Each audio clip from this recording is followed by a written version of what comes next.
A very good evening to all of you. सभी का welcome है वाईटी योर इंग्लिश शूटर पे। आज की जो क्लास आप देख रहे हैं वार्मिंग टाइज, इस आर्टिकल को पढ़ने में बहुत आसान है। मेरे ख्याल से आप में से एटलीस्ट 80% बच्चे इस आर्टिकल को ठीक ठाक समझ सकते हैं खुद पढ़ने की कोशिश करें तो। और इसलिए ऐसे आर्टिकल्स को मिस नहीं करना चाहिए क्योंकि इसमें हमारे पास स्कोप होता है ग्रामर वोकैब को अलग से कवर करने का। तो भरपूर आपको ग्रामर और वोकैब के लर्निंग लेसन्स मिलेंगे। चलिए क्लास को शुरू करते हैं अपने क्विज़ के साथ में। जो भी ग्रामर वोकैबलरी सीखेंगे और आर्टिकल से कॉम्प्रिहेंशन पढ़ेंगे, ये सारा का सारा इस क्विज़ पे आपको अप्लाई करना है। मैच द कॉलम भी मिल गया, एरर्स के क्वेश्चन भी मिल गए, ट्रांसलेशन का क्वेश्चन भी है और साथ में कॉम्प्रिहेंशन का भी। सॉल्यूशंस क्विज़ के क्लास के एंड में करवाएंगे आपको। आइए कुछ नया सीख।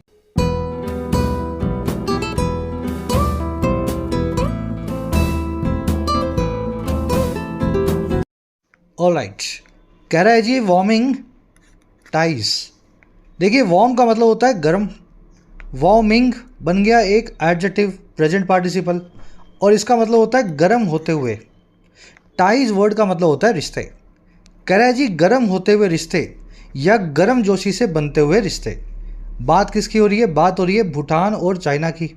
भूटान और चाइना का आपस में बाउंड्री का बहुत पुराना कंट्रोवर्सी है, लेकिन भूटान चाइना रिसेंटली इस कंट्रोवर्सी को पीछे छोड़ के डिप्लोमेटिक रिलेशंस बना रहे हैं। लेकिन इस बात से इंडिया इनसिक्योर रहता है क्योंकि चाइना जो है ना, भूटान की ज़मीन पे हमेशा नज़र गड़ाए रखता है।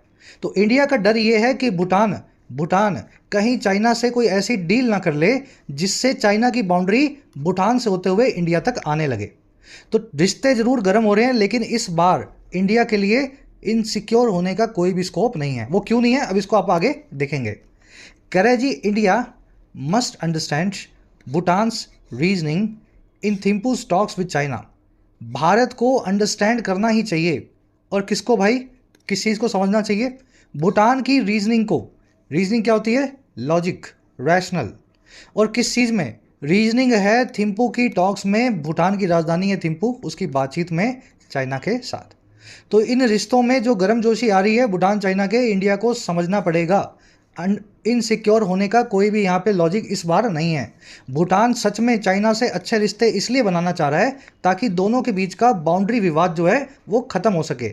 और भूटान ने ये भरोसा भी इंडिया को जताया है कि चाइना से कोई भी ऐसी डील हम नहीं करेंगे जिससे आपकी सिक्योरिटी को खतरा हो। तो इस बात को अगर इंडिया समझ सकता है then it will be great. तो मीनिंग तो आपने मोटा मोटा निकाल लिया है इस सेंटेंस का। आगे बढ़ेंगे, आर्टिकल की वोकैब देख लेते हैं जल्दी से। सारे वर्ड्स एक साथ देखो ताकि बीच जो आर्टिकल पढ़ते हुए आपको डिस्टर्बेंस नहीं हो। एक लाइक और एक शेयर क्लास को जरूर से दें अगर आपको इससे बेनिफिट मिल रहा है। चैनल को सब्सक्राइब करें, ये क्लासेस आपको 6-7 बजे शाम को हर रोज़ मिलती है। और जिन बच्चों ने ऐप को डाउनलोड नहीं किया है, ज़रूर से अपनी एंड्रॉयड और iOS ऐप को डाउनलोड कर लेना। ऐप पे आपको सभी कोर्सेज मिलेंगे जिनमें पर्सनली आपको गाइडेंस मिल जाती है। राइटिंग के कोर्स में आपको लिखना सिखाया जाता है, आप लिख सकते हैं 70 से 80 घंटों में। इस कोर्स पे कुछ डिस्काउंट चल रहे हैं, फ़ायदा ले सकते हो इस कूपन कोड की मदद से आज। इसी तरीके से यूपीएससी कंप्लीट माइग्रेशन कोर्स में आपको UPSC prelims, mains, answer writing, essay, precis, grammar, vocab, everything is covered in this course. Hindi से, गुजराती से, बंगाली से, पंजाबी से आप इंग्लिश में माइग्रेट कर सकते हैं यूपीएससी किसी भी सिविल सेवा एग्ज़ाम के लिए। इसका भी फ़ायदा ले सकते हैं। बैंकिंग का कोर्स भी अवेलेबल है जिसमें प्रीलिम्स, मेंस सभी बैंकिंग एग्जाम्स की आपको तैयारी करवाई जाती है। इसी तरीके से सभी एसएससी एग्जाम्स का भी फुल प्रैक्टिस पैकेज अवेलेबल है।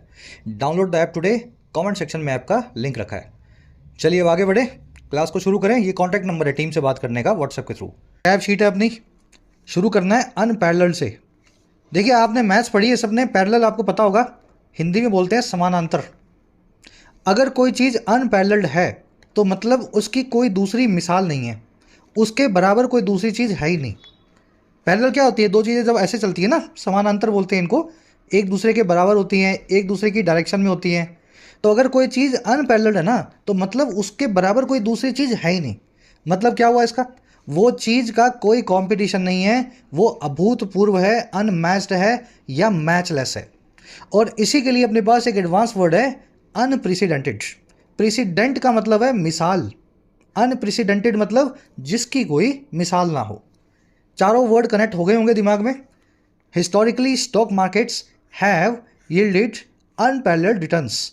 ऐतिहासिक तौर पे स्टॉक मार्केट्स ने ऐसी रिटर्न्स ला करके दिए हैं, यील्ड करके दिए हैं जो अनपैरेलल्ड हैं, जिनकी कोई भी मिसाल नहीं है, जिनका कोई भी बराबरी नहीं है। चलिए अगला वर्ड अपने पास सब्सटेंटिव। सब्सटेंटिव मतलब जिसमें सब्सटेंस हो, और सब्सटेंस का मतलब होता है सार या सत्व। हर वो चीज़ सब्सटेंटिव है जो मीनिंगफुल है, सीरियसनेस के साथ की गई है, थॉटफुलनेस है जिसके अंदर, जो गंभीर है, क्रिटिकल है, ग्रेव है। समझ गए ना? अगर आप सब्सटेंटिव स्टडीज़ करेंगे ना तो वो स्टडीज़ होगी जब आपके घर में बिल्कुल शांति होगी, आपका मोबाइल फ़ोन जो है, स्मार्टफोन जो है, आपने नेट बंद करके साइड में रखा होगा, किताब खोल के आप बैठे होंगे और बिल्कुल जो अपने फोकस के साथ में जो कॉन्सेप्ट पढ़ रहे हैं उसको आप सीख रहे होंगे। तो ये होगी सब्सटेंटिव स्टडीज़, जिसमें कुछ निकल करके आएगा। कनेक्ट कर सकते हैं इस तरीके से वर्ड को। The government has ordered a substantive investigation into the matter. सरकार ने ऑर्डर कर दिया है एक बहुत ही गंभीर सी, मीनिंगफुल सी इन्वेस्टिगेशन का इस मामले में। इन्वेस्टिगेशन ऐसी ऑर्डर की गई है जिससे कुछ मीनिंग निकले। चलिए, थॉटफुल और पेंसिव इसके सिनोनिम्स हैं। You will see the word substantive in the article today. अगला वर्ड है अपने पास शोडाउन। शोडाउन का मतलब होता है एक दूसरे का आमना सामना, जिसमें तमाशा इकट्ठा हो जाए, तमाशा हो जाए। दो लोग जब आमने सामने आते हैं, लड़ने की कोशिश करते हैं, लड़ते हैं, गाली वाली देते हैं, एक दूसरे को बुरा भला कहते हैं, यही जो प्रोसेस है ना, इसको बोलते हैं शोडाउन। कन्फ्रंटेशन भी बोला जाता है इस प्रोसेस को, इस एक्ट को। शालिनी हैड अ शोडाउन या confrontation with her boss over a पे हाइक। शालिनी का एक शोडाउन या आमना सामना हो गया अपने बॉस के साथ में, उसकी तनख्वाह में हाइक को लेकर के, इंक्रीज को लेकर के। अब ये जो तमाशा है, आमना सामना है, इसको फेस ऑफ और स्टैंड ऑफ भी बोलते हैं। तो आज आप स्टैंड ऑफ नाम का वर्ड आर्टिकल में देखेंगे। ये स्टैंड ऑफ आप अक्सर सुनते हैं चाइना और इंडिया के बीच में, कभी गलवान में, कभी दोकलाम में, है ना। चलिए अगला वर्ड अपने पास डेबिलिटेट। डेबिलिटेट का मतलब होता है किसी को कमज़ोर बनाना, लेकिन किस प्रकार से? ऐसा कमज़ोर बनाना कि वो आदमी अपाहिज हो जाए। समझ पा रहे हैं आपको? Protected strikes have debilitated the industry. लंबी खिंची हुई हड़तालों ने पूरी इंडस्ट्री को अपाहिज बना दिया है। तो अपाहिज बना रहे हैं किसी को, तो कमज़ोर ही बना रहे हैं ना, आप उसको वीक ही कर रहे हैं ना। डेबिलिटेट वर्ड जो है, इसके साथ में एक कोलोकेशन वाला वर्ड होता है डेबिलिटेटिंग पेन। याद रखेंगे इसको, क्लोज टेस्ट में काम आएगा। डेबिलिटेटिंग पेन वो पेन है, वो दर्द है जिसकी वजह से आप अपाहिज हो गए हैं, कुछ कर नहीं पा रहे हैं। जाड़ में दर्द हो रहा है आपके जॉ में, है ना, कान में दर्द हो रहा है, पाँव में दर्द हो रहा है। तो अगर ऐसा दर्द आप कुछ काम नहीं कर पा रहे हैं ना, तो आप ऐसा बोल सकते हैं, I have a debilitating pain in my tooth. मेरे दांत में अपाहिज बनाने जैसा दर्द है। अब डेबिलिटेट को अंडरमाइन करना भी बोलते हैं। आज ये वर्ड आप आर्टिकल में अंडरमाइन जो है देखेंगे। होलो आउट एक फ्रेजल वर्ब है, इसी का सिनोनिम है। चलिए लास्ट अपने पास फ्रेजल वर्ब है कीप अवे फ्रॉम समथिंग। इसका मतलब होता है किसी चीज़ से जो है डिस्टेंस बना के रखना, दूरी बना के रखना। अगर आपसे बोलूं कि यार इस लड़के से दूर रहो, तो मैं क्या बोलूँगा? Keep away from this boy. इस लड़के से दूर रहना है। Police warn bystanders to keep away from the blazing building. Police ने वार्न किया, चेतावनी दी आसपास खड़े लोगों को, बाय स्टैंडर्ड्स को, कि आप कीप अवे फ्रॉम करें, आप दूर रहें, डिस्टेंस को बना के रखें इस जलती हुई बिल्डिंग से, ब्लेजिंग बिल्डिंग से। ब्लेजिंग का मतलब होता है बर्न होता हुआ ना, जलता हुआ। दूरी बनाए रखने के लिए स्टीयर क्लियर ऑफ नाम की फ्रेजल वर्ब भी आती है कभी कभी। आज आप कीप अवे फ्रॉम को आर्टिकल में देखेंगे। 5 वर्ड्स हैं, डिटेल में हो गए हैं। अब जब ये वर्ड्स आएँ आर्टिकल में तो फिर से आपका रिवीजन हो जाएगा। समरी ये है कि भूटान और इंडिया के रिलेशंस अच्छे हैं, लेकिन भूटान चाइना के रिलेशंस काफ़ी ख़राब रहे हैं। भूटान से होकर के आप चाइना जा सकते हैं, इसलिए इंडिया को हमेशा सिक्योरिटी थ्रेट रहती है कि कहीं भूटान चाइना से कोई ऐसी डील ना कर ले जिससे चाइना इंडिया के दहलीज पे आके खड़ा हो। वैसे भी हम बहुत बड़ी बाउंड्री चाइना से शेयर करते ही हैं, अक्साई चीन में और इस तरफ, है ना। हम नहीं चाहते कि भूटान से भी, हमारे पास डोकलाम से भी चाइना आके खड़ा हो हमारे दरवाजे पे। रिसेंटली भूटान चाइना फिर से एक डील कर रहे हैं, बातचीत कर रहे हैं, और इंडिया इससे एप्रीहेंसिव है, थोड़ा सा इनसिक्योर है। लेकिन इंडिया की इनसिक्योरिटी को समझते हुए भूटान ने ये कहा कि ऐसा कोई भी काम नहीं करेंगे चाइना के साथ जिससे आपको परेशानी हो। हमारा आर्टिकल ये कर रहा है कि इंडिया को समझना होगा भूटान के भरोसा जो भूटान ने दिया है, इनसिक्योर होने की ज़रूरत नहीं है। इस बार भूटान बड़ा मजबूर है, चाइना से बात करना इसकी मजबूरी है, ताकि ये अपना खुद का घर जो है उसको सिक्योर रख सके। आज के आर्टिकल की 2 टोन्स हैं। पहली है रैशनल। रैशनल मतलब लॉजिकल, लॉजिक बता रहा है। दूसरा सजेस्टिंग, इंडिया को सजेस्ट कर रहा है क्या करना चाहिए। लॉजिकली बताएगा, क्यों आपको परेशान नहीं होना, और सजेस्टिंग टोन में बताएगा क्या आप कर सकते हैं। चलिए शुरू करें, बहुत ईजी आर्टिकल है।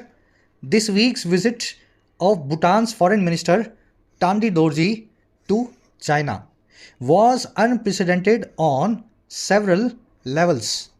इस हफ्ते की जो विजिट है भूटान के विदेश मंत्री की, फॉरेन मिनिस्टर की, टांडी डोरजी जिनका नाम है, और कहाँ को, चाइना की तरफ जो इनकी विजिट थी, ये अपने आप में अभूतपूर्व है, मैचलेस है, अनमैरिड है, अनइक्वल है, और कैसे, कई सारे लेवल्स पे, कई सारे एस्पेक्ट से, है ना।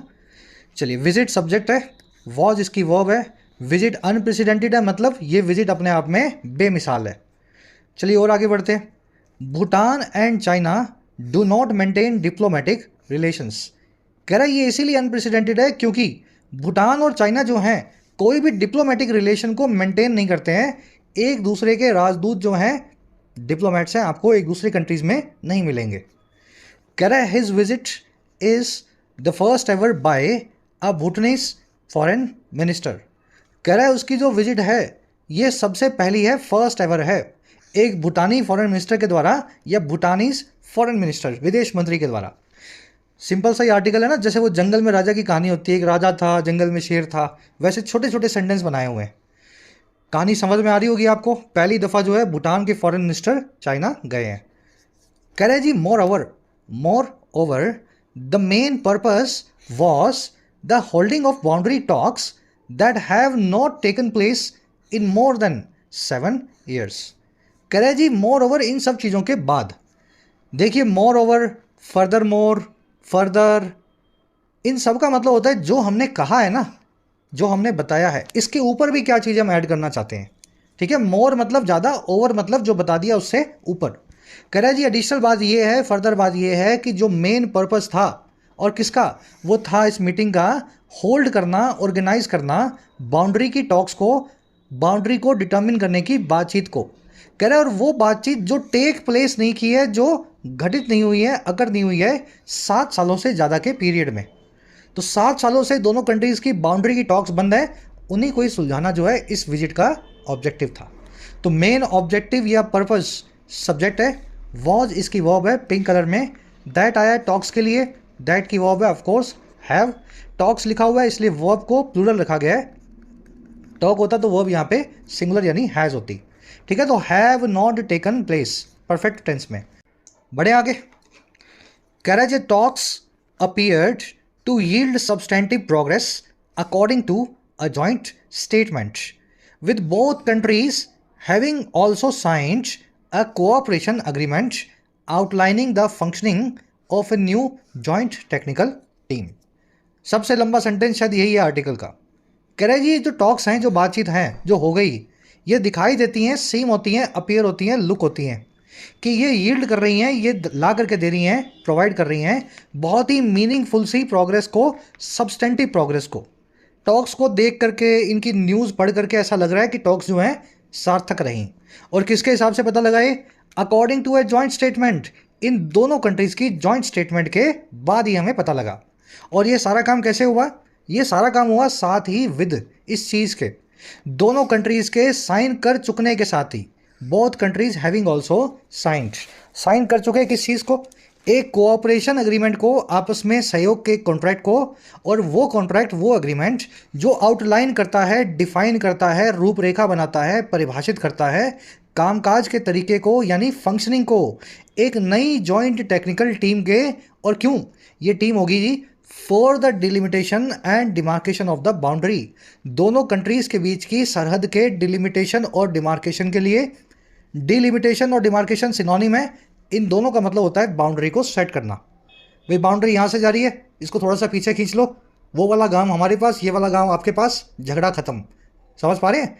फिर से जब आप किसी बाउंड्री को खींचते हैं ना, तो डिलिमिटेशन डिमार्केशन कहलाता है। तो टॉक्स लगता है देख करके बड़ी सार्थक रही हैं, जॉइंट स्टेटमेंट से हमें पता लगा है, और दोनों कंट्रीज़ ने एक कॉपरेशन एग्रीमेंट भी लगा दिया है, साइन कर दिया है, जिसमें टेक्निकल टीम को बनाने का रूपरेखा आपको मिलेगी। और टेक्निकल टीम का काम ये होगा कि ये सरहद पे जाएगी भूटान चाइना की, और सरहद को नए सिरे से खींचने वाली है। चलिए, टॉक्स की वर्ब है अपीयर्ड। आउटलाइन करना, किसी चीज़ की रूपरेखा बनाना, इसको इंडिकेट, समराइज तो गलत लिख दिया मैंने शायद, या डिफाइन करते हैं, ठीक है, इंडिकेट या डिफाइन। अच्छा, हैविंग ऑल्सो साइंड, यहाँ पे एक जीरेंड है, ठीक है, विद प्रेपोजिशन का ऑब्जेक्ट है हैविंग ऑल्सो साइंड। सब्सटेंटिव का मतलब आप जानते हैं मीनिंगफुल, जिसमें आपको कुछ सार्थकपना दिखे, कुछ मीनिंग निकलता हुआ दिखे, कुछ समझ गए ना, सीरियस टाइप की हो, वो होती है सब्सटेंटिव। अब सब्सटेंटिव वर्ड को आपको सब्सटेंशियल वर्ड से कंफ्यूज नहीं करना है। सब्सटेंशियल का मतलब होता है नोटिसिएबल और साइजेबल इन, क्या नोटिसेबल लिख लो, नोटिसेबल इन साइज, क्वांटिटी और इम्पोर्टेंस। जो चीज़ अपने आकार, अपनी मात्रा या अपनी महत्वपूर्णता, इंपॉर्टेंस के हिसाब से नोटिसेबल हो, जिसको आप नज़रअंदाज नहीं कर पाएँ, वो होगा सब्सटेंशियल। समझ पा रहे हैं? बड़ा, आकार में बड़ा है ना सब्सटेंशियल। सब्सटेंटिव क्या है? जो मीनिंगफुल है, सार्थक है। तो ये दोनों अलग वर्ड्स हैं, याद रखने पड़ेंगे आपको। एक छोटा सा सेंटेंस बना के दिया आपको मैंने, यहीं पे इन दोनों वर्ड्स को यूज़ करके देखो। एक में सब्सटेंशियल आएगा, एक में सब्सटेंटिव आएगा। सभी बच्चे ट्राई देंगे, बहुत आसान क्वेश्चन है, यही ट्राई आपको पेपर में देनी होती है। यहाँ गलत कर लो ताकि पेपर में गलती ना हो। The lawyer presented a dash case with dash evidence to support his clients innocence. देखो, लॉयर ने प्रेजेंट किया एक डैश टाइप के केस को डैश एविडेंस के साथ। उसने बहुत ही मीनिंगफुल से केस को लाया, वो किसी बड़े केस को नहीं लाया, वो आकार में बड़े केस को नहीं लाया। भाई ये केस था 5.5 फुट 3 इंच का, ऐसा नहीं था। ये केस जो था ना, बहुत मीनिंगफुल केस था, सीरियस केस था, ठीक है। तो सब्सटेंटिव केस लेकर के आया, और केस में थी बहुत सारी, बहुत ही साइज में और क्वांटिटी में बड़ी एविडेंस, यानी सब्सटेंशियल एविडेंस। आप ये भी बोल सकते हो सर एविडेंस सब्सटेंटिव थी, एविडेंस जो है मीनिंगफुल थी। हाँ बिल्कुल, यहाँ पे दोनों वर्ड सेट हो रहे हैं, लेकिन यहाँ केस के साथ में सब्सटेंशियल केस नहीं आ रहा, यहाँ पे सब्सटेंटिव ही आएगा। तो आपको थोड़ा लॉजिक भी लगाना है, एक वर्ड एक ही जगह लगाओगे ना भाई, यहाँ तो ये लग जाएगा, फिर यहाँ ये लग जाएगा। यहाँ दोनों वर्ड सेट हो रहे हैं एविडेंस से पहले। चलो जी बढ़े आगे। कह रहा है जी, in the talks with doctor Dorji the Chinese foreign minister Wang he called for both sides to soon establish diplomatic relations. कह रहे डॉर्जी साहब के साथ बातचीत के दौरान चाइना के फॉरेन मिनिस्टर ने, जिनका नाम है वैंग यी, कह रहा है इन्होंने कॉल फॉर किया, इस चीज़ के लिए डिमांड किया, और क्या कि दोनों साइड जो हैं बहुत जल्दी इस्टेब्लिश करें, ले आउट करें, फॉर्म करें डिप्लोमेटिक रिलेशंस को, कूटनीतिक रिश्तों को, और फिर क्या करें, and to conclude their boundary negotiations, और वो दोनों ही कंट्रीज़ पहले तो इस्टेब्लिश करें, टू इस्टेब्लिश, और फिर कंक्लूड करें, पूरा करें अपनी बाउंड्री की बातचीत को, निगोशिएशन को। निगोशिएशन होता है मोल भाव वाली बातचीत, जब आप किसी से कोई बात मानते हो, मनवाते हो, थोड़ी अपनी मान ली, इस तरीके से जब आप सब्जी वाले से, टेम्पो वाले से, रिक्शा वाले से करते हो ना, उसी को बोलते हैं निगोशिएशन। तो ऐसे ही बाउंड्री की निगोशिएशन भी दोनों कंट्रीज पूरी करें। चलिए, फॉरेन मिनिस्टर की वर्ब है कॉल फॉर करना, किसी चीज़ की डिमांड करना, किसी चीज़ को मांगना, रिक्वेस्ट करना। कह रहे जी, it is true that India given its special relationship with Bhutan has been wary about the possibility of the establishment of diplomatic relations. कह रहे ये भी सच है, इट इज़ ट्रू, कि जो इंडिया है, देखते हुए गिवन, कंसीडर करते हुए, देखते हुए गिवन, इसकी स्पेशल रिलेशनशिप को भूटान के साथ, कह रहे ये इंडिया रहा है, हैज़ बीन, बहुत ही ज़्यादा आशंक, बहुत ही ज़्यादा वेरी या केयरफुल। और किस बारे में भाई? उस पॉसिबिलिटी के बारे में, संभावनाओं के बारे में, जो है इस्टेब्लिश हो जाने की भूटान चाइना के बीच में डिप्लोमेटिक रिलेशंस की। इंडिया हमेशा यही चाहता है कि भूटान और चाइना के रिलेशंस ना बने, क्योंकि भूटान से हमारे सिक्योरिटी इंटरेस्ट लिंक्ड है, और चाइना एक बदमाश कंट्री है। तो हमारे दोस्त से बदमाश कंट्री का कोई रिलेशन ना बने, हमारी दोस्ती जो है हमारे सेंसिटिव पार्टनर से बनी रहे। और दूसरा, हम वेरी रहते हैं, आशंक या केयरफुल रहते हैं about the signing off A boundary agreement, दोनों कंट्रीज़ के बीच में, भूटान चाइना के बीच में बाउंड्री एग्रीमेंट की साइनिंग को लेकर के। इट की वर्ब है इज़, इंडिया की वर्ब है has been, present perfect tense है, हैज़ बिन का इस्तेमाल किया गया है क्योंकि यहाँ पे कोई एक्शन नहीं है, स्टेट के बारे में बताया गया, अवस्था के बारे में। हम रहे हैं या हम रहते आए हैं, वेरी, WARY, वेरी का मतलब होता है किसी चीज़ के लिए केयरफुल, किसी चीज़ के लिए कॉशियस। जनरली वेरी के बाद में ऑफ लगता है, कभी कभी अबाउट भी लग जाता है। वेरी के बाद में ऑफ और अबाउट दोनों ही रिटन इंग्लिश में चलते हैं। कह रहे but both these outcomes increasingly appear inevitable. कह रहे लेकिन दोनों ही ये चीज़ें जिनके लिए हम वेरी हैं, जिनके लिए हम थोड़े से कोशिश सावधान हैं, दोनों ही ये जो आउटकम हैं, नतीजे हैं, लगातार वो दिखाई दे रहे हैं इनएविटेबल होते हुए। इनएविटेबल मतलब जिससे आप बच ना सकें, जो होके ही रहेगा, कभी ना कभी तो ज़रूर होगा। तो हर रोज़ जो है हमें ये दिख रहा है कि ये दोनों चीज़ें होने ही वाली हैं। दोनों कंट्री डिप्लोमेटिक रिलेशन बनाएंगी, भूटान चाइना, और दोनों अपना बाउंड्री भी सेटल करेंगी। चलिए, आउटकम्स यानी नतीजे, वर्ब है इसकी अपीयर, इनएविटेबल मतलब इन अवॉइडेबल, अनअवॉइडेबल है ना, जिससे बचा ना जा सके, इमिनेंट हो। कह रहा है जी indeed only this month the Bhutanese prime minister in an interview with this paper said that the two countries were inching towards the completion of a three-step roadmap. कह रहा है जी इसी महीने में Indeed only this month, Indeed मतलब सच में या वास्तव में, ओनली दिस मंथ मतलब इसी महीने, भूटान के जो मिनिस्टर हैं, प्राइम मिनिस्टर हैं, उन्होंने एक इंटरव्यू में इसी पेपर के साथ यानी द हिंदू के साथ ऐसा कहा कि दोनों कंट्रीज जो हैं, चाइना और भूटान जो हैं, वो इंच टुवर्ड कर रही थी। इंच टुवर्ड का मतलब होता है धीमे धीमे आगे बढ़ना। इंच यानी समझते हैं ना, छोटा सा इंच क्या होता है भाई, कदम तो होता है वो तो फीट में होता है, 1 फीट 1 कदम या 2 फीट 1 कदम। इंच कितना होगा, छोटा सा पार्ट, 1 फीट में 12 इंच होते हैं शायद। तो इंच बाय इंच आगे बढ़ रही थी, धीमे धीमे करके दोनों कंट्रीज प्रोग्रेस कर रही थी, इंच टुवर्ड, धीमे धीमे आगे बढ़ना। और किसकी तरफ, कंप्लीशन की तरफ, एक 3 स्टेप रोड मैप की। रोड मैप मतलब आगे बढ़ने का रास्ता, 3 स्टेप मतलब जिसमें 3 स्टेप होंगे। और ये रोड मैप किस पे होगा, ऑन बाउंड्री डिलीनेशन और डिमार्केशन, बाउंड्री के डिलीनेशन और डिमार्केशन पे, बाउंड्री को फिर से इस्टेब्लिश करने पे।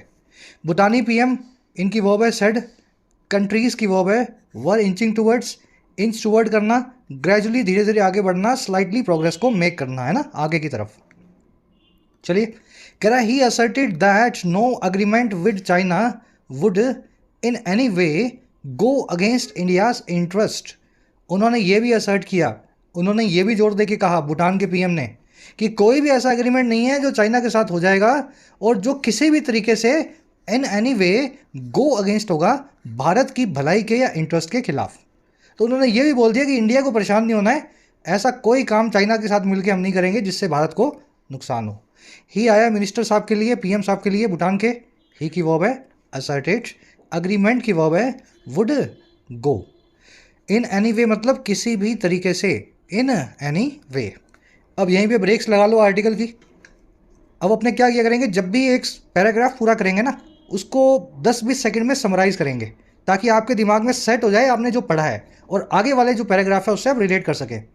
तो भैया यहाँ ये हुआ है कि दोनों कंट्रीज़ के बीच में बातचीत हो गई है शुरू। फॉरेन मिनिस्टर चाइना जा रहे हैं भूटान के, और बातचीत का ऑब्जेक्टिव ये है कि चाइना से बाउंड्री की टॉक्स को सुलझाया जाए, चाइना और भूटान की बाउंड्री का जो झगड़ा है उसको ख़त्म किया जाए। लेकिन दिक्कत क्या है जी, दिक्कत ये है कि इंडिया जो है ना, वो बड़ा परेशान है इस पूरी डेवलपमेंट को देख करके, क्योंकि चाइना एक हॉस्टाइल कंट्री है इंडिया के लिए, और इंडिया को लगता है कि कहीं बाउंड्री एग्रीमेंट में भूटान की कोई ज़मीन चाइना ना कब्जा ले और हमारे दरवाजे ना आके खड़ा हो जाए। लेकिन ये दोनों चीज़ें बड़ी अब जो है इनएविटेबल दिख रही हैं, ये होके रहेंगी, बातचीत भी होगी और एग्रीमेंट भी होगा ही होगा। बट इसी बीच भूटान के पीएम ने बोल दिया कि जो भी होगा उसमें इंडिया की भलाई को सबसे पहले देखा जाएगा, हम कोई भी ऐसा गलत काम नहीं होने देंगे। चलो, अब एक ग्रामर कॉन्सेप्ट है, उसको भी देख लो फटाफट से। देखो, कॉन्सेप्ट ये कहता है जी, डबल नेगेटिव्स होते हैं इंग्लिश में, इनको बड़ा केयरफुली यूज़ करना है। जनरली ये गलत तरीके से यूज़ किए जाते हैं, सेंटेंस में अर्थ का अनर्थ हो जाता है। डबल नेगेटिव का मतलब क्या है, 2 बार नेगेटिव। डबल नेगेटिव कैसे होंगे, नॉट लगा होगा जनरली डबल नेगेटिव के साथ में, और साथ में लगा होगा नेवर, या फिर लगा होगा नथिंग, या फिर लगा होगा नो वन, या फिर लगा होगा नोबडी, नोवेयर, इन नो वे, या फिर लगे होंगे हार्डली, बेयरली, स्केर्सली, रेयरली, सेल्डम। मतलब समझो, नॉट से भी नेगेटिव है और नो वेयर मतलब कहीं भी नहीं, यहाँ भी नेगेटिव है। तो नॉट और नो वेयर का कोई काम नहीं है साथ में। अगर दोनों साथ में आ रहे हैं तो चेक कर लेना कहीं अर्थ का अनर्थ तो नहीं कर रहे हैं, और जनरली कर भी रहे होंगे।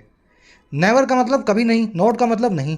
तो कभी नहीं में जब नहीं आ चुका है तो दूसरा नोट मत लगाओ, 2 माइनस मिलते हैं तो पॉजिटिव हो जाता है, आपके सेंटेंस में मीनिंग बदल देंगे। चलिए कुछ सेंटेंस देखते हैं जैसे आपको प्रैक्टिकली एग्जाम में देखने को मिलेंगे। The police did not see या did see no one when they reached the crime scene. Police वालों ने किसी को नहीं देखा जब वो क्राइम सीन पे पहुंचे। देखो डिड नॉट सी, नॉट तो आ गया, और नो वन, इसमें भी नो आ गया। नो वन, नो बडी, नथिंग, है ना, इनके साथ में नहीं लगता है। तो कहने का मतलब है जी, ये जो आप नॉट यहाँ लगा रहे हो ना, या तो इसको निकाल दो या फिर इस नो वन को निकाल दो। तो अब एक काम करें, पहले इस नॉट को निकालें। तो पुलिस डिड नॉट सी को आप लिखे पुलिस सॉ, सेकंड फॉर्म बना दूंगा ना, डेड को निकालूंगा वो आपकी सेकंड फॉर्म लग जाएगी, क्योंकि आपको पास्ट इंडेफिनिट बनाना है। तो या तो लिखे police saw no one when they reached the crime scene. लेकिन एक तरीका दूसरा भी है इसको सही करने का। दूसरा तरीका पता क्या है, आप इस डिड नॉट को पढ़ा रहने दे जैसे पढ़ा था, ठीक है, और नो की जगह लिख दे एनी। अब दोनों में से जो आपको अच्छा लगे आप उस तरीके से कर सकते हैं। ये जो ग्रीन में मैंने लिखे हैं ना, मैंने इनकी काट लिखी है। डबल नेगेटिव जब आ जाए तो नथिंग की जगह एनीथिंग लगा दो, नेवर की जगह एवर लगा दो, नो वन की जगह एनी वन लगा दो। हार्डली, बेयरली, स्केर्सली, सेल्डम आ रहे हो तो इनके साथ में नो को एनी में चेंज कर दो। इन नो वे की जगह इन एनी वे लगा दो, ठीक है। नो और नॉट दोनों साथ आ गए हो तो नो को एनी बना दो, नो वेयर को एनी वेयर, ठीक है, लिख देता हूँ इसकी जगह पे एनी वेयर, एनी वेयर। चलिए, प्यारा कॉन्सेप्ट है, कूल कॉन्सेप्ट है, मेरे ख्याल से समझ में आ गया होगा। अब इसके ऊपर क्वेश्चंस पढ़े हैं आपके सामने, फटाफट से इनको जल्दी से इन क्वेश्चंस को सॉल्व करके देखते हैं। जस्ट अ मिनट, है ना। तो ये आपने देख लिया फर्स्ट वाला, India hasn't never started a war. India ने कभी भी एक वॉर को स्टार्ट नहीं किया है। हैज़ के साथ भी नोट लगा दिया और नेवर भी लिख दिया। तो या तो क्या करो, नेवर का बना दो एवर, ठीक है, नेवर की जगह लिख दो एवर, और या फिर नेवर को पढ़ा रहने दो, हैज़ नॉट में से नॉट को निकाल दो। जो आपकी इच्छा हो आप कर सकते हैं, डबल नेगेटिव को दूर करना है। Citizens were advised not to leave their houses in no way. In no way मतलब किसी भी तरीके से नहीं, और यहाँ भी लिख दिया नॉट टू लीव, अपना घर नहीं छोड़ोगे किसी भी तरीके से नहीं। दोनों बातें गलत होगी ना, नोट नोट वाली मिल गई आपस में, मतलब ये हो गया वो अपना घर छोड़ना ही है। तो सिटीजन्स को बोला है घर में रहना है, कैसे भी हो जाए बाहर नहीं निकलना है। तो वर एडवाइज्ड इस नोट को निकाल दो, to leave their houses in no way, या फिर were advised not to leave their houses in any way. जो सही लगे उसको बना सकते हो। The poor man hardly had no money. Poor man के पास ना के बराबर ही पैसा था, हार्डली कोई पैसा था। हार्डली में मतलब ना के बराबर, ये सारे वर्ड्स वही बताते हैं। नो की कोई ज़रूरत नहीं है, नो को क्या बनाएंगे यहाँ पे एनी, या फिर हार्डली को निकाल दो और लिख दो poor man had no money. चलिए, कॉन्सेप्ट सबके दिमाग में बैठ गया होगा। आज के क्विज में आपसे पूछा गया है, समझ में आया हो, अगर अच्छा लगा हो ज़रूर से बताया करो कमेंट सेक्शन में, सर समझ आ गया। डाउट्स भी हो तो भी बताया करो। कह रहा है जी, given Bhutan's unique dependence on China, there is little doubt that it will have taken New Delhi on board in its efforts. कह रहा है जी, देखते हुए भूटान के यूनिक डिपेंडेंस को, भूटान की एक बड़ी ही खास निर्भरता को भारत पे, इस बात में कोई डाउट नहीं है, लिटिल डाउट है कि इस भूटान नाम के देश ने इंडिया को ऑन बोर्ड लिया होगा या लेगा या ले चुका होगा। विल हैव टेकन, ठीक है, विल हैव टेकन यानी फ्यूचर में ले चुका होगा, है ना। तो ये बात जो है इसमें कोई भी डाउट नहीं है। ऑन बोर्ड लेना मतलब किसी को साथ में लेना, किसी को साथ में लेकर के चलना। तो कह रहा है इंडिया को साथ में लेकर के चल चुका होगा अपने एफर्ट्स में, अपनी कोशिशों में। और कोशिशें किसकी हैं, और कोशिशें हैं to normalise relations with China in return guaranteeing India security interest and red lines. ये सारी कोशिशें हैं नॉर्मलाइज करने की रिलेशंस को चाइना के साथ, और उसके बदले में गारंटी करने की भारत के सिक्योरिटी इंटरेस्ट को और भारत की रेड लाइन्स को। सिक्योरिटी इंटरेस्ट मतलब सुरक्षा से जुड़ी हमारी जो इंटरेस्ट हैं, और रेड लाइन्स मतलब वो वाली लाइन्स जिनको हम कभी भी क्रॉस ना करने देंगे ना खुद करेंगे, ठीक है। कुछ रेड लाइन्स हमने बना रखी हैं। सेंटेंस बड़ा आसान है। गिवन का मतलब है देखते हुए, इट की वर्ब है विल हैव टेकन, इट आया भूटान के लिए। Just a minute. डाउट की वर्ब है इज, क्लोज देयर से शुरू हुआ है इसलिए डाउट की वर्ब को डाउट से पहले यानी सब्जेक्ट से पहले रखा गया है। टेक समवन ऑन बोर्ड मतलब किसी को अपने साथ लेकर के आगे बढ़ना, पीछे ना छोड़ना। ऑन बोर्ड एक एडवर्ब है, आप समझ गए होंगे, ब्रिंग ऑन बोर्ड से पूरा फ्रेज बना है, ब्रिंग टुगेदर। इस एडवर्ब को अबव बोर्ड नाम की ईडियम से कंफ्यूज नहीं करना है। देखिए, ऑन बोर्ड तो आप समझ गए किसी को साथ लेके चलना। अबव बोर्ड का मतलब होता है जी ऑनेस्ट, ऐसा आदमी जो एकदम ईमानदार हो, फेयर एंड स्क्वायर हो, उसको बोलते हैं अबव बोर्ड। चलिए बढ़े आगे। कह रहा है जी, अब ये रेड लाइन्स बताएगा। कह रहा है one such red line will involve keeping China away from southern Doklam's ridges that overlook India's Siliguri corridor. कह रहा है इनमें से एक रेड लाइन जो है वो इन्वॉल्व करती है, वो शामिल करती है चाइना को दूर रखना, कीप अवे फ्रॉम करना, और किससे? सदर्न डोकलाम रिजेस से। कह रहे हैं वो रिजेस डोकलाम की जो ओवरलुक करती हैं, जो ऊपर से देखती हैं, जो सुपरवाइज करती हैं भारत के सिलीगुड़ी कॉरिडोर को, सिलीगुड़ी से निकलने वाले ईस्ट की तरफ निकलने वाले रास्ते को, है ना, बंगाल से सिलीगुड़ी से। कह रहा है जी even as Beijing and Thimphu consider a swap between territories in the valleys of the north. कह रहा है कि ये तब इवन एस, देखिए इवन एस का मतलब होता है वहीं दूसरी तरफ, है ना। कह रहा है ये सारा मामला तब जब दूसरी तरफ, वहीं दूसरी तरफ बीजिंग और थिम्पू जो हैं, भूटान और चाइना जो हैं, वो कंसीडर कर रहे हैं एक अदला बदली को। स्वैप का मतलब होता है इंटरचेंज, तू मुझसे ले ले ये वाला, वो वाला मुझे दे दे, है ना, इसको बोलते हैं स्वैप या इंग्लिश में बोलते हैं स्वैप। तो दोनों कंट्रीज जो हैं एक स्वैप को कंसीडर कर रही हैं अपनी अपनी टेरिटरीज में, वैलीज की अंदर, नॉर्थ की घाटियों में। कह रहे हैं where Bhutan is coming under intense Chinese pressure and on the Doklam plateau in the west. कह रहे ये नॉर्थ की वैलीज वही हैं जहां भूटान चाइना के इंटेंस प्रेशर के नीचे है, और दूसरा ये स्वैप जो हो रहा है ये हो रहा है डोकलाम प्लेटू में, वेस्ट के अंदर। समझ पाए क्या हो रहा है? हम चाहते हैं डोकलाम जो है ना, ये एक ट्राई जंक्शन है डोकलाम, इंडिया, भूटान और चाइना। डोकलाम ट्राई जंक्शन है, तो जब भी डोकलाम में चाइना घुसता है, इंडिया जो है चाइना के सामने खड़ा हो जाता है। 2017 में भी यही हुआ था। अब चाइना क्या चाहता है कि डोकलाम जो है भूटान से वो खरीद ले, मतलब अदला बदली में ले ले, और इंडिया चाहता है कि सिलीगुड़ी कॉरिडोर जो है ये डोकलाम से होकर गुजरता है, तो सिलीगुड़ी कॉरिडोर को हमें चाइना से बचाना है। तो हमारी डेडलाइन यही है कि डोकलाम जो है कभी भी चाइना के पास नहीं जाएगा, ये ट्राई जंक्शन जो है तीनों कंट्रीज़ के नाम रहेगा। लेकिन यहाँ हो क्या रहा है, भूटान और चाइना प्लानिंग कर रहे हैं डोकलाम और नॉर्थ की घाटियों में स्वैप करने की। नॉर्थ में चाइना ने बहुत दुखी कर रखा है भूटान को, भूटान बोलता है कि इतना दुखी मत करो, ये तुम ही रख लो। तो एक रेड लाइन के बारे में हमें बताया गया है। रेड लाइन सब्जेक्ट है, विल इन्वॉल्व इसकी वर्ब है, डोकलाम रिजेस के लिए दैट आया, इसकी वर्ब है ओवरलुक। सिलीगुड़ी कॉरिडोर के बारे में यूट्यूब पे पढ़ें या विकीपीडिया पे पढ़ें, बहुत इंपॉर्टेंट और इंटरेस्टिंग कॉन्सेप्ट है जियोपॉलिटिक्स का, सिलीगुड़ी कॉरिडोर जरूर देखना है इसको। बेजिंग और थिम्पू की वर्ब है कंसीडर, भूटान की वर्ब है इज कमिंग, स्वैप का मतलब होता है अदला बदली या इंटरचेंज। कह रहा है जी a second line will likely involve Thimphu going slow on normalizing ties and opening itself up to a permanent Chinese diplomatic presence।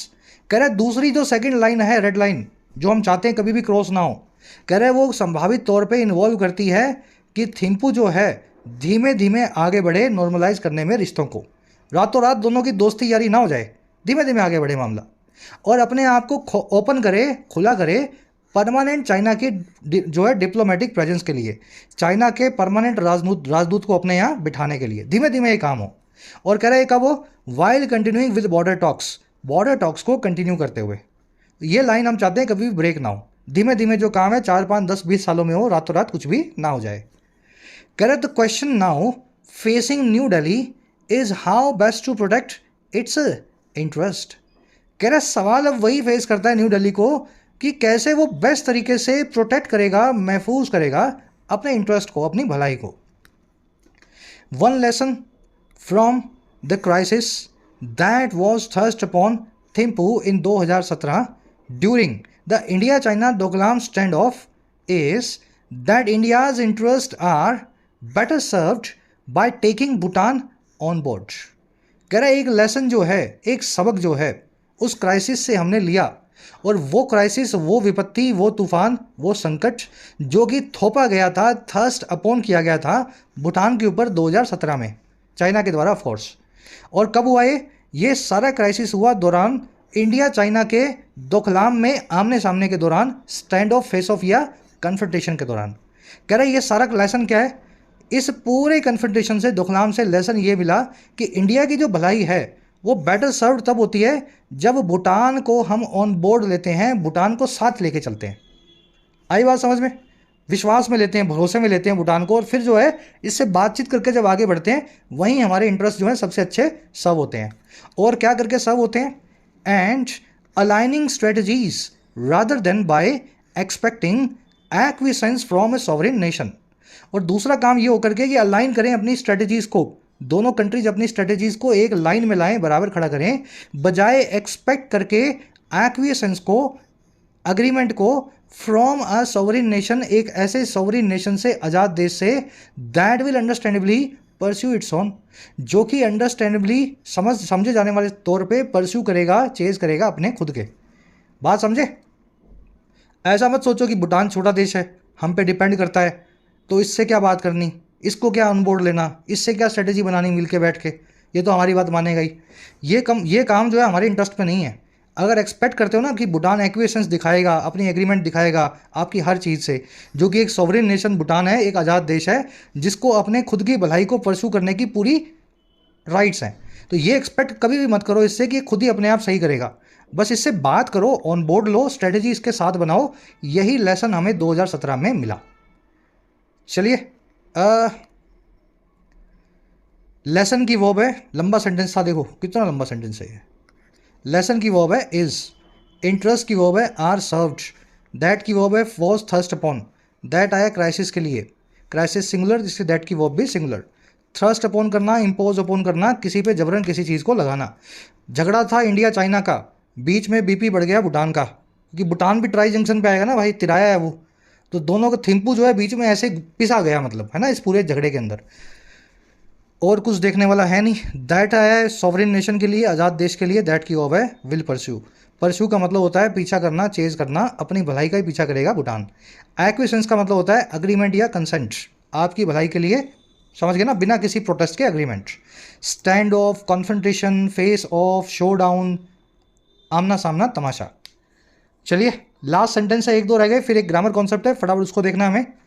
करे जी, a border deal that addresses Bhutanese concerns in the north while preserving India's red lines in the west will not necessarily undermine new Delhi's interest.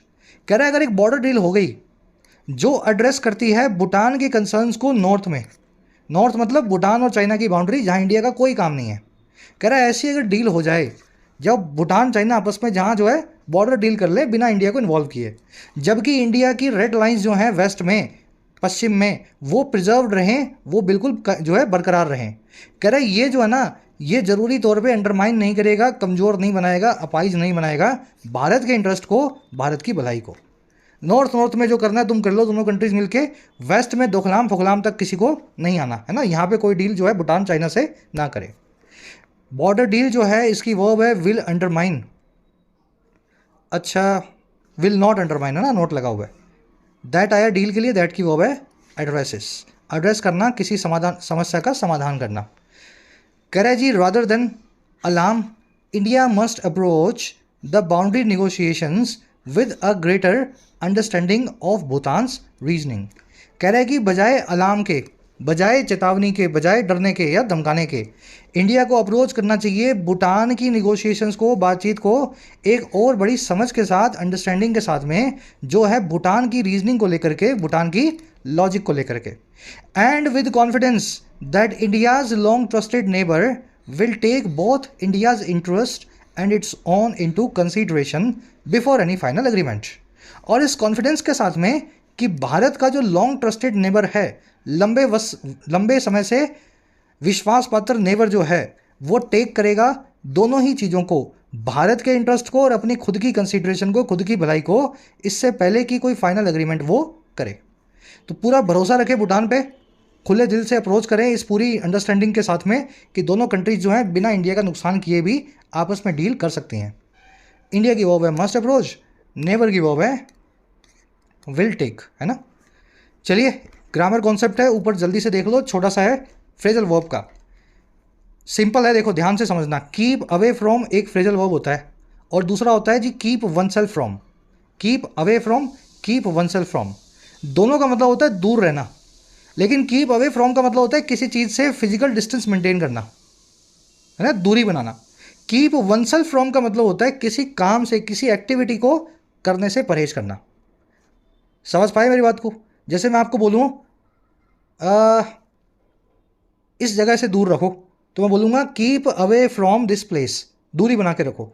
और मैं अगर आपको बोलूँ मीठा खाने से परहेज करो, मीठा खाने से दूरी रखो, तो keep your self from having sugar, है ना, शुगर मतलब मीठा।